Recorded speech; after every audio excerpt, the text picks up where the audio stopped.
Pero, esta variación del proceso, ¿de qué naturaleza es? Porque no decimos que el proceso no tendrá lugar, sino que, simplemente, al cambiar de psicorregión, el proceso varía. La respuesta es, al cambiar de psicorregión, el proceso varía temporalmente. O, en otras palabras, si un hombre, capturado e integrado a la superestructura de un hecho cultural, cambia de psicorregión, el proceso de su drama puede hacerse más rápido o más lento, de acuerdo al carácter geocrónico del lugar. Se comprende ahora la importancia que tiene, desde el punto de vista estratégico, la situación geográfica de los Vidyas. Existe, pues, una relación entre toda psicorregión y la temporalidad que insume el proceso de los arquetipos psicoideos cuando se despliegan en su ámbito. Pero los distintos arquetipos psicoideos componen un conjunto infinito y, cada uno de ellos, presenta un tiempo de evolución diferente en cada psicorregión particular. Por eso no resulta posible tomar en consideración a ningún arquetipo en particular, para referirse a la relación temporal entre psicorregiones y hechos culturales, o, en la psicosfera, entre isla psicoidea y arquetipo psicoideo. El concepto de geocronia es definido por la sabiduría hiperbórea siguiendo un camino inverso. No se refiere a la proyección de un arquetipo psicoideo, sino a un recuerdo de sangre, al recuerdo de Lilith afuera, o sea, a Kali. En efecto, geocronia es la capacidad que tiene una psicorregión para oscurecer la imagen de Kali. ¿Qué tiene esto que ver con el tiempo? Que, inversamente, una psicorregión es donde no es posible percibir a Kali en un sitio, en donde puede darse una máxima sincronización temporal entre los ritmos biológicos del microcosmos y el tiempo del macrocosmos, que es expresión del inmanente fluir de la conciencia del demiurgo. Por lo tanto, la geocronia de una indicación negativa de las posibilidades que ofrece una psicorregión para alcanzar orientación estratégica o, en otras palabras, a mayor índice geocrónico de una psicorregión, menor posibilidad de orientación estratégica. Dentro de la sabiduría hiperbórea hay una ciencia que estudia todo lo referente a las psicorregiones y su relación geocrónica con el hombre. Es la corología esotérica. La Thule-Gesellschaft poseía un importante círculo cerrado, especializado en estudios corológicos, el cual, después de 1936, pasó al Instituto Ahnenerbe de la SS. Y fueron los expertos en corología del Instituto Ahnenerbe quienes efectuaron un relevamiento mundial de índices geocrónicos y descubrieron que una verdadera ruta de tinieblas podía ser localizada o corografiada sobre la superficie terrestre. Figura número 9. Dicha ruta es la expresión actual del llamado Kali Yuga y demuestra, tal como anticipáramos en otra parte, que su influencia no es uniforme en toda la Tierra, como cabría esperarse de una simple edad histórica, sino que varía de intensidad según la latitud considerada. La intensidad que varía es la de las tinieblas que impiden percibir a Kali, y por eso, a medida que se avanza en el sentido de la ruta del Kali Yuga, la pérdida de orientación estratégica es cada vez mayor. La ruta del Kali Yuga tiene su punto de menor intensidad en el polo sur y el de mayor intensidad en el polo norte. Desde el polo sur avanza sobre la Antártida, formando con parte de la península antártica y varios archipiélagos de islas, la omega de la mano izquierda. Estas islas, entre las cuales figuran principalmente las Orcadas, Sandwich y Georgias, son un apéndice exterior de la cordillera de los Andes, que se hunde bajo el océano Atlántico para reaparecer en la Antártida como cadena Antartandes en la tierra de San Martín. La ruta continúa luego sobre América, paralelamente a la cordillera de los Andes, pero a la altura de la línea ecuatorial gira bruscamente hacia el oeste y enlaza a la Tierra, surgiendo por el este de Asia y atravesando toda Europa. Siempre de este a oeste, la ruta cruza el Océano Atlántico hasta México y Cuba, desde donde vuelve a girar hacia el norte, abarcando casi todo el territorio de Estados Unidos, parte del Canadá y Groenlandia. De esa manera, siguiendo un esquema tectónico no siempre claramente apreciable, la ruta del Kali Yuga impone un movimiento helicoidal o en forma de resorte alrededor de la Tierra. Las líneas que limitan a la ruta del Kali Yuga se denominan en corología esotérica curvas isocrónicas, pues han sido trazadas a índices geocrónicos constantes. Se distinguen así 7 grandes regiones de diferente intensidad geocrónica, cada una de ellas limitada por sendas curvas isocrónicas. Figura número 10. La región primera, omega de la mano izquierda, es un recinto limitado por 2 curvas isocrónicas y 2 rectas. La primera de estas, de A cremilla, es un segmento del círculo polar antártico, y la segunda, B cremilla, es un segmento del paralelo que pasa por la ciudad chilena de Punta Arenas. A partir de allí se extiende la región segunda hasta la línea C cremilla, que forma parte del meridiano 90 grados oeste. La región tercera abarca un área muy grande que concluye en la línea D cremilla, la cual está determinada por el meridiano que pasa por Pekín. A continuación, sigue la región cuarta, siempre dentro de la ruta, es decir, limitada por 2 isocrónicas y 2 rectas, que termina en la línea E cremilla, la cual es parte del meridiano que pasa por el monte Elbrus, en el Cáucaso. La región quinta, netamente europea, acaba en el segmento F cremilla, parte del meridiano que pasa por la isla de Madera. Desde allí se extiende la región sexta hasta el segmento G cremilla, parte del círculo polar ártico y, más allá, se encuentra el fin de la ruta, la región séptima, de máxima oscuridad. Existen también 2 zonas geocrónicas fuera de la ruta. Una que abarca a Sudáfrica tiene las dimensiones de una región quinta y otra que incluye a Inglaterra e Irlanda es una clara muestra de región sexta, más cerca del fin del Kali Yuga que la cercana región quinta europea, o sea, donde las tinieblas del Kali Yuga son un grado más intensas que en Europa. Se ha indicado también en la figura número 10 con una gran rueda de dientes cuyo centro axial o eje está situado en Mongolia, al centro de menor intensidad del Kali Yuga, de la Tierra, que mencionamos en el inciso primero de esta introducción. En rigor de la verdad, dicho centro es el vértice de un colosal vórtice de energía que cumple la función de otorgar movimiento a la ruta, y por eso se lo llama motor del Kali Yuga, aunque más apropiado sería decir entrecejo de Sanat Kumara. Análogamente al ojo del huracán, en el centro de menor intensidad, reina una absoluta calma que permite a sus habitantes alcanzar la más alta trascendencia.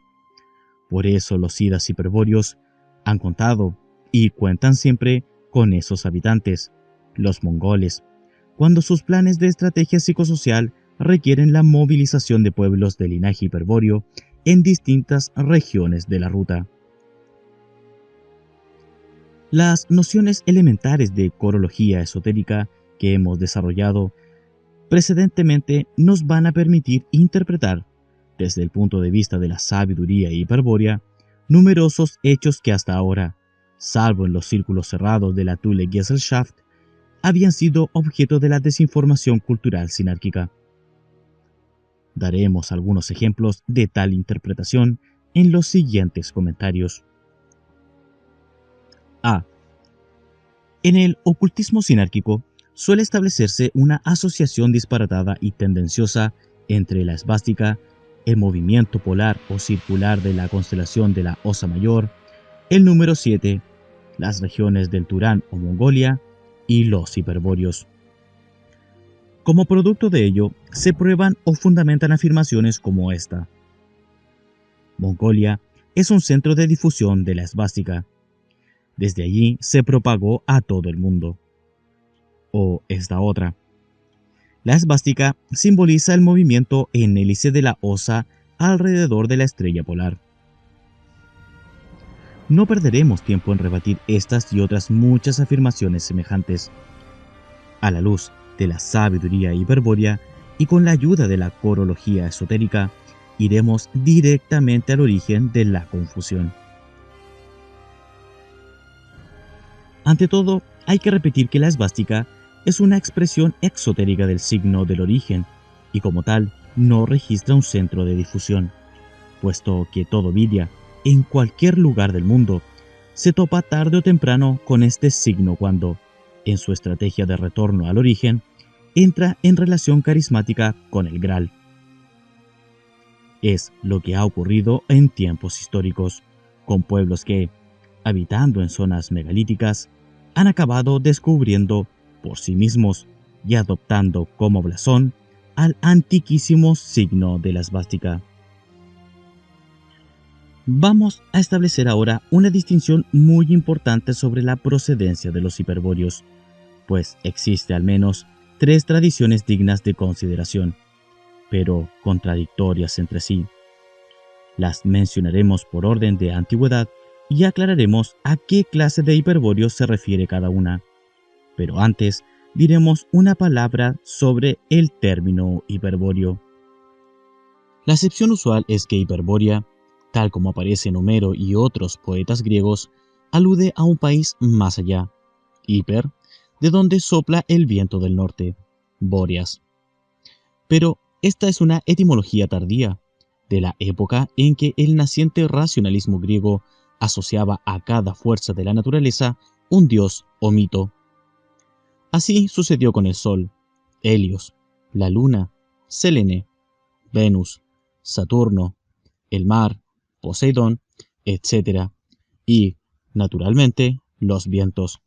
El del norte, Bóreas. El del sur, Noto. El del este, Euro. Y el del oeste, Céfiro.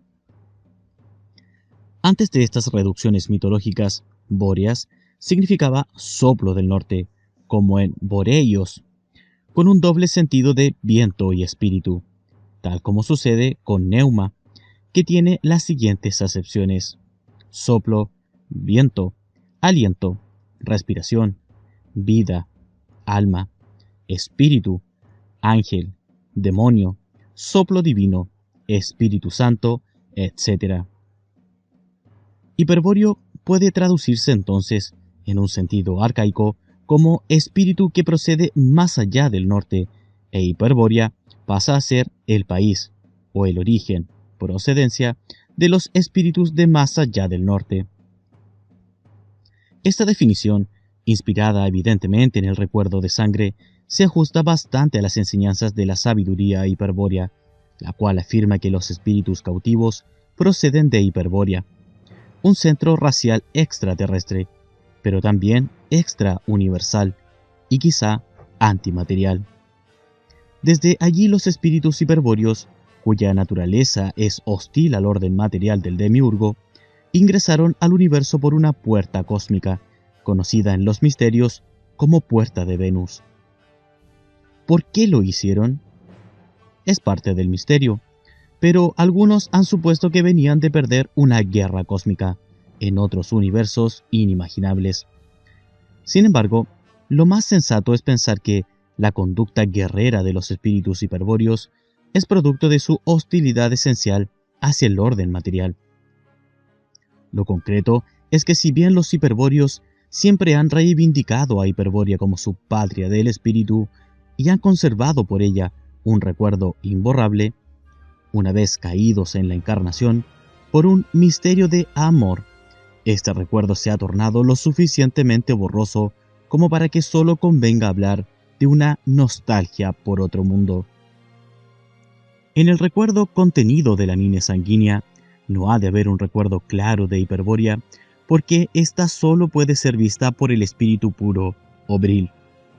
Lo que sí hay en la sangre es el recuerdo del origen, es decir, del sitio de procedencia del espíritu, y este recuerdo responde a una palabra mágica, a la que no conviene manipular demasiado para no aumentar su degradación semántica, que se escribe Thule. Thule es el nombre del origen y, por lo tanto, su símbolo gráfico es el signo del origen, del que se deriva por mutilación y deformación la runa esvástica. Con estas aclaraciones, podemos considerar los tres orígenes tradicionales de los hiperbóreos. Primero, la más antigua tradición germano-nórdica es la que sitúa a Hiperbórea en el extremo septentrión, en una zona poblada hoy día por el hielo ártico. Esta tradición no tiene más fundamento que el recuerdo de sangre de Thule y sus asociaciones a diversos motivos tomados de los registros akáshicos, desde la isla Valhalla hasta la Atlantia de Frisia. Sin embargo, cuando el recuerdo es muy claro y se refiere a una isla habitada por gigantes que poseían un terrible poder espiritual llamado Bril, y a unas bellísimas mujeres magas capaces de dar un amor que inmortalizaba al amado, de lo que se está hablando es de los Siddhas hiperbóreos y de la isla Valhalla, que alguna vez estuvo realmente en el norte hace millones de años. Segundo, otra tradición, mucho más reciente, de unos 10.000 años antes de Jesucristo, hace venir a los hiperbóreos desde el poniente, es decir, del oeste occidental. Es esta una tradición atlante greco-mediterránea, que no solo es patrimonio de los griegos, estos son quienes mejor la expresaron en tiempos históricos, sino de todos los pueblos remanentes o vasallos de la hundida Atlántida, ligures, vascos, bereberes, egipcios, cretenses, etc. Aquí se alude específicamente a la migración cromañón, que avanzó según veremos más adelante, siguiendo inversamente la ruta del Kali Yuga, o sea, desde el Océano Atlántico, por Europa y Asia, hacia China y, por mar, hasta la América del Sur. Por supuesto que no todos los cromañón llegaron hasta el final de la ruta. El trayecto señalado demandó miles de años, pues los maestros de la piedra iban readaptando las psicorregiones y diversos grupos, luego de permanecer durante siglos en un sitio, acabaron por formar muchos de los pueblos históricos de raza blanca. Pero la migración, su núcleo central, jamás se detuvo hasta que llegó a la omega de la mano izquierda. Las pruebas de su paso la constituyen los rastros de mestizaciones con gigantes de raza blanca, que se observa todo a lo largo de la ruta inversa, desde el este de Europa, Rusia, China, Japón, islas del Pacífico y Sudamérica, desde Colombia hasta Tierra del Fuego. Esta segunda tradición, entonces, no alude a los Siddhas hiperbóreos, sino a los cromañón, que eran, en sentido espiritual, auténticos hiperbóreos. Tercero, la última tradición consiste en afirmar que los hiperbóreos primitivamente procedieron del este, sin precisar con exactitud un lugar particular. Tal actitud varía con los distintos grupos étnicos considerados, pues, mientras algunos pueblos germanos declaraban provenir del Cáucaso y otros de las llanuras de Ucrania o de los montes Urales, la tradición blanca se suele enlazar con la amarilla al marchar hacia el este, vinculándose claramente con los chamanes de Siberia y Mongolia. Por otra parte, en la India, los indoarios procedentes del Irán, es decir, del oeste, admitieron siempre un origen nórdico, pero aquí se trata del norte de la India, o sea, los Himalaya y, más allá, Mongolia. Esta tradición también tiene su fondo de verdad, como las otras dos, pero en este caso el error radica en identificar a toda la comunidad étnica con ciertos dioses o héroes legendarios que en verdad procedían del este del Asia o, más concretamente, de Mongolia. Por supuesto que no nos estamos refiriendo a los maestros de sabiduría de Changchanbalá, tan caros al teosofismo occidental, sino a algunos siddhas hiperbóreos que, aprovechando el centro de menor intensidad del Kali Yuga, irrumpieron desde allí en la historia de los pueblos para llevar adelante una estrategia racial. De allí provenía Odin Wotan y hacia allí regresaba, cada 19 años, el hiperbóreo Apolo, quien dejó un rastro cultural de ese tránsito al oriente en los símbolos de la osa, el siete, el polo, etc., que ostentaban muchos de los pueblos que se hallaban en su camino. Es cierto, entonces, que hubo hiperbóreos procedentes del lejano oriente, como afirma la tercera tradición apuntada, pero aquellos eran siddhas hiperbóreos que luego se incorporaron a las mitologías como dioses, ángeles o héroes, y no pueblos migratorios. Los Cromañón, maestros del arte lítico, inician su desplazamiento estratégico desde el Atlántico, siguiendo un sentido inverso al de la ruta del Kali Yuga. Comienzan en la región quinta, ver figura 10, a donde aplican la casi totalidad de su ciencia megalítica, y luego, lentamente, van dirigiéndose hacia las regiones cuarta, tercera y segunda. En cada región suceden tres cosas. Un grupo desaparece de la historia, otro grupo se asienta en la psicorregión, especialmente para practicar la agricultura y la ganadería, y un tercer grupo, el grueso de la raza, se desplaza en la manera indicada hacia las regiones del sur. Mientras tiene lugar esta migración, es decir, durante miles de años, los siddhas hiperbóreos encargados de conducir la estrategia Cromañón se instalan en el centro de menor intensidad, a donde abren una puerta hacia la isla Valhalla, llamada por ellos Agartha.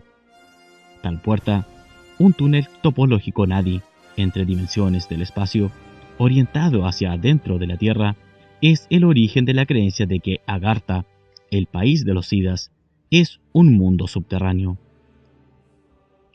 Cabe destacar aquí un hecho que luego cobrará importancia, cuando revelemos el increíble secreto de Heinrich Himmler. Los siddhas hiperbóreos que condujeron la estrategia Cromañón eran de raza amarilla. Esta particularidad obedecía a que dichos siddhas fueron, hace cientos de miles de años, quienes desarrollaron y enseñaron a los Cromañón la cábala acústica, en la Segunda Atlántida. C. Conectada con este tema, hay que considerar a la estrategia general del Führer, pues se puede asegurar quien ignore la existencia de la ruta del Kali Yuga jamás podrá comprender la ofensiva hacia el este que Alemania emprende durante la Segunda Guerra Mundial. Se han ensayado explicaciones políticas, el propósito de aniquilar el régimen comunista ruso, o geopolíticas, la necesidad de conquistar espacio vital o Lebensraum en el este. Pero el verdadero objetivo estratégico solo era conocido por muy pocas personas en el Tercer Reich. El Führer, Rosenberg, Rudolf Hess, Himmler, los iniciados de la SS y algunas pocas personas más. Y este objetivo era el siguiente: marchar con un ejército luciférico bajo el estandarte de la esvástica por la ruta del Kali Yuga en sentido inverso. Se dice bajar por el Kali Yuga hasta Sudamérica. Sin embargo, el éxito de tal objetivo esotérico solo podría alcanzarse si se llevaba a cabo una temeraria operación comando consistente en ocupar el centro de menor intensidad, en Mongolia, y operar la puerta de Agartha. Volveremos sobre este asunto para explicar por qué falló ese operativo, pese a que se lo intentó cumplir varias veces, con mayor o menor desesperación. D. Dentro de la ruta del Kali Yuga se encuentran distribuidos los principales chakras de la Tierra. Esta afirmación de la sabiduría hiperbórea no requeriría un comentario a no ser por la posibilidad de que induzca a error la declaración que hicimos en otra parte de la obra de que Israel cumple la función de chakra corazón o Anahata chakra de la Tierra. En efecto, al observar la figura 10, se aprecia claramente que el Estado de Israel queda afuera de la ruta, lo que parece contradecir la afirmación anterior. Pero no existirá ninguna posibilidad de error si aclaramos que el chakra Israel está construido por la raza elegida y no por el Estado de Israel. Por el contrario, la concentración de miembros de la raza hebrea en Palestina es un acto opuesto a los planes de la sinarquía, cuestión que el Führer conocía perfectamente y por eso trató de favorecer la emigración y el asentamiento en Eretz Israel de los judíos europeos. Varias negociaciones entabladas entre Alemania e Inglaterra para concretar esa migración fueron frustradas por las intrigas de la masonería inglesa, organización sinárquica que, contrariamente a la creencia común, se oponía a la erradicación de los judíos europeos. El motivo es eminentemente esotérico. La función que, en la anatomía planetaria, cumplen los hebreos consiste en producir un contacto colectivo entre el cuerpo emocional de la Tierra y la conciencia del demiurgo. Y esta función solo puede ser efectiva si se mantiene la diáspora, es decir, la dispersión mundial de los judíos. En la figura 11 se ha representado, mediante áreas sombreadas, un cuadro actual de la distribución mundial de la raza hebrea, que demuestra, de manera elocuente, que el objetivo principal de la estrategia judía no es sionista, sino sinárquico. Recordemos ahora lo que decíamos en el inciso segundo de esta introducción. La misión de los mongoles en la historia es empujar a los linajes hiperbóreos de raza blanca hacia el Kali Yuga. A la luz de lo visto hasta aquí, debe ser claro ya que, efectivamente, es posible avanzar hacia el Kali Yuga, recorriendo las distintas regiones de la ruta. Y eso es lo que ha ocurrido, un avance hacia el Kali Yuga a muchos pueblos de linaje hiperbóreo cada vez que una invasión turania los obligó a abandonar las tierras del este. Aunque tal empuje hacia el oeste se ha repetido en incontables oportunidades desde la más remota antigüedad, recordemos solamente, a modo de ejemplo, algunos de los hechos protagonizados por razas turanias en la actual era cristiana, comprobando así que siempre el desplazamiento sigue la ruta del Kali Yuga. En el siglo IV, la irrupción de los hunos en Europa produce la invasión de los germanos al Imperio Romano. En el siglo IX, los magiares, procedentes de los montes Urales, invaden la Transilvania empujando hacia el oeste a las tribus germanas y eslavas que habitaban esa región. En el siglo XIII, un imperio mongol al mando de Gengis Khan ataca Armenia, Rusia, Polonia, Hungría, Silesia, etc. Desde el siglo XIV, una gran expansión turca comienza a presionar sobre Occidente. Acaba con el Imperio Romano de Oriente en el siglo XV y, en el siglo XVII, llegan a ocupar Viena, etcétera, etcétera. Si la historia es elocuente con respecto a la afirmación del inciso segundo, en cambio no resulta evidente, y trataremos de aclararlo, ¿qué objetivo persiguen tales invasiones de las razas turanias, dado que las mismas siempre han sido provocadas por los sidas hiperbóreos? El objetivo estratégico que, naturalmente, también estaba contemplado en la estrategia general del Führer era el siguiente: poner fin al Kali Yuga. Para ello, los linajes hiperbóreos de raza blanca deben internarse en la ruta del Kali Yuga hasta alcanzar la máxima oscuridad, y luego, desde allí, habrán de transitar la ruta en sentido inverso, hacia el este, al mando de un gran jefe que plantee la guerra total a las potencias infernales y consiga para la raza, en el fragor del combate, la mutación definitiva, el cambio mágico que transforma al animal hombre en héroe semidivino y al héroe en sida inmortal. Este objetivo ha sido propuesto por los sidas hiperbóreos desde hace miles de años, pero solo recientemente, gracias a la corología esotérica de la SS y a su descubrimiento de una ruta del Kali Yuga, se han podido comprender las razones ocultas que lo sustentaban. Y por eso, basándonos en la sabiduría hiperbórea, que es madre de las ciencias de la SS, podemos afirmar que la estrategia general del Führer contempla un último ataque a Occidente por parte de las razas turanias, antes de alcanzar el fin del Kali Yuga. Esa vez será el Sida Anael quien, al frente de enormes ejércitos mongoles, enarbolando nuevamente un estandarte con un signo polar, avanzará irresistiblemente por la ruta del Kali Yuga.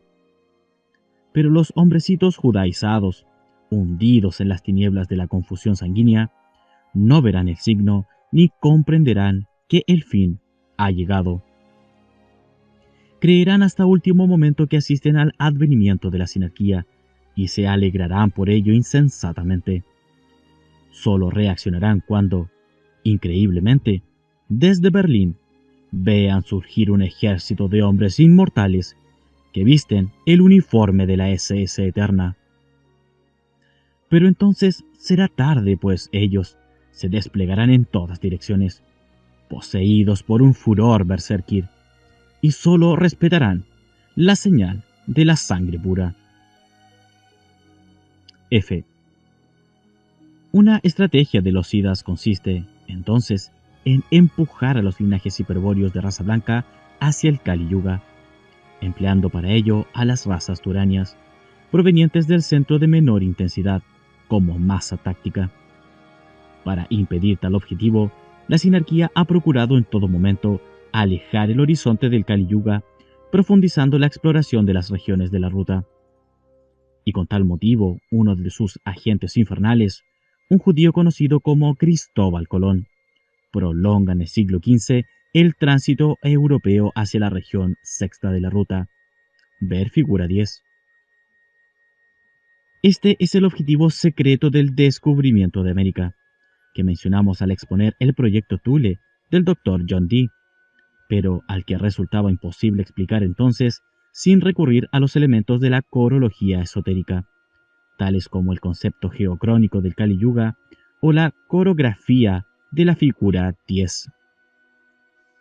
La sinarquía ha tratado así de lograr que la estrategia de los Sidas, marchar hacia el oeste para luego regresar a sangre y fuego hacia el este, se vea dificultada por la barrera de agua que el océano Atlántico opone entre las regiones quinta y sexta.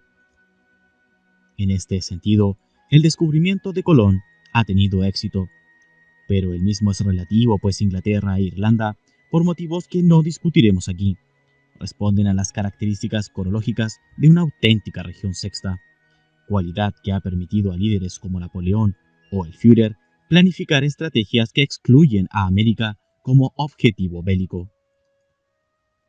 G. En la figura 9 se ha trazado un triángulo tricontinental cuyos vértices asientan en Pekín, Asia, en Argel, África y Buenos Aires, América, y al cual, tomando en consideración la inicial de los continentes, se lo denomina de las 3A. Ya hablamos en la segunda disertación de la Orden Anael de Sudamérica, fundada por los Sidas hiperbóreos luego de la catástrofe de la Segunda Guerra Mundial. Según las directivas dadas a la Orden en 1946, los Sidas promoverían en el mundo 3 focos de conflicto fuera del control de la sinarquía. Estos focos no estarían situados sobre la ruta del Kali Yuga, a donde se ejecutaría la parodia de un enfrentamiento este-oeste para favorecer los planes de gobierno mundial de la sinarquía, sino afuera de la misma, y por eso los pueblos involucrados en el conflicto serían llamados del tercer mundo, o sostenedores de una tercera posición. Los 3 focos, que en la Orden Anael se denominaban vértices de liberación, se hicieron efectivos luego de pocos años. Al de Pekín en 1949, tras la revolución de Mao Zedong, el de Buenos Aires en 1946, luego del triunfo electoral del presidente Juan Domingo Perón, y el de Argel en 1962, por la independencia de Francia. Para cumplir con los objetivos propuestos, estos vértices de liberación deberían organizarse en base a un principio nacional socialista o fascista, es decir, con una política que favorezca la justicia social hacia adentro y defienda los intereses nacionales hacia afuera de las fronteras. Pero lo principal sería que, a partir de los vértices de liberación, se extendería el conflicto a otros focos de similar composición social. Se buscaba tal efecto no para favorecer la revolución, ya que tales movimientos de liberación nacional socialistas operarían afuera de las internacionales socialistas, comunistas o trotskistas, sino para balcanizar las áreas de conflicto con miríadas de países independientes o liberados que tornasen inoperante, con sus votos contradictorios, a las Naciones Unidas u otro organismo sinárquico semejante. La Revolución China consiguió este objetivo en el Asia, pero su papel más importante era evitar una invasión rusa al centro de menor intensidad, la cual podría producirse desde la misma URSS o desde el sudeste asiático. La directiva de Anael de 1946 decía: China y África constituyen el cuerpo de un nuevo orden mundial, que surgirá del caos de Occidente, pero sin las premuras del Kali Yuga. Y luego, Hispanoamérica será la cabeza de esa nueva civilización. En ello está empeñada la voluntad de los sidas. China y África cumplieron su parte del plan de los sidas en la década del 50 y 60.